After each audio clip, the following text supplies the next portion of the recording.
ဒီဗီဒီယိုလေးတွေကတကယ်ကိုပညာရစေတဲ့ဗီဒီယိုလေးတွေဖြစ်ပါတယ်။ဘာလို့လဲဆိုတော့ကိုယ့်ရဲ့အင်ဂျီတွေဘောင်းမီတွေအခုလိုမျိုးလေးပေါက်ပြဲနေတယ်ဆိုလို့ရှိရင်ဒီနီလန်းလေးကိုကြည့်ပြီးတော့ဒီကိုလေးတဲ့ဒီလိုမျိုးလေးပြန်ပြီးတော့ဖာလို့ရတယ်ပေါ့နော်။ဖာယုံနေမဟုတ်ဘဲနဲ့သူကဒီပန်းခက်ကလေးတွေရှီလေးနဲ့ပြန်ပြီးတော့ပေါ့နော်ရှီထိုးလေးနဲ့ပြန်လှုပ်သွားတာပန်းခက်ကလေးတွေဒီရှုပ်ရိုးလှလှလေးပေါ့နော်။ဒါချီလေးနဲ့ကြုံလေးပြန်ပြီးတော့ဖာသွားတာပေါ့နော်။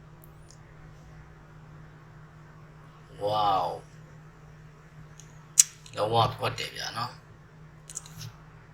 ပြီးသွားပြီဆိုလို့ရှိရင်တော့အကုန်လုံးဒါလေးတွေထုတ်လိုက်ပြီးသွားပြီပေါ့နော်ဒါကြတော့ကျတို့ဒီဘောင်းမီမှာဘောင်းမီကျတို့ကျဲသီးပေါ့နော်ဒီဂျင်မောင်းမီဒီမှာဆိုလို့ရှိရင်ကျဲသီးဒါတွေကအများဆုံးပြုတ်တက်ကြတယ်ဘောင်းမီကတော့ခေါင်းကြီးကြံနေတယ်ဒီကျဲသီးတွေပြုတ်ထွက်သွားတယ်ဆိုလို့ရှိရင်ဒီနည်းလမ်းလေးကိုအသုံးပြုပြီးတော့ကျတို့တွေကဂျင်မောင်းမီကျဲသီးလှုပ်ပြီးတော့အသုံးပြုနိုင်တယ်ပေါ့နော်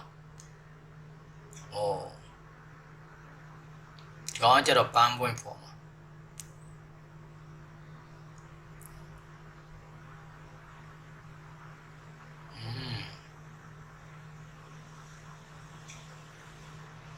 တကယ်ကိုမှတန်ဖိုးရှိတဲ့လက်မှုပညာလေးတွေပေါ့နော်လက်မှုပညာလေးတွေဖြစ်တဲ့ idea ကောင်းလေးတွေပေါ့နော်ဒါကြည့်ကြည့်လိုက်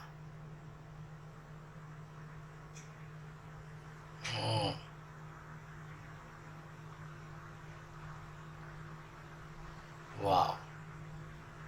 ဒါတော့ရှီစိုးပေါက်နေတာလေးကိုနော်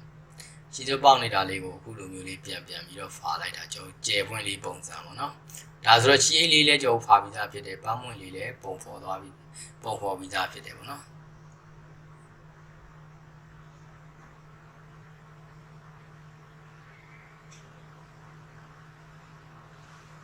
လက်မှုပညာလေးရတကယ်တမ်းကျတော့ကျွန်တော်တို့အရန်အသုံးဝင်ပါတယ်ခင်ဗျာနော်ဒီဗီဒီယိုလေးကိုကြည့်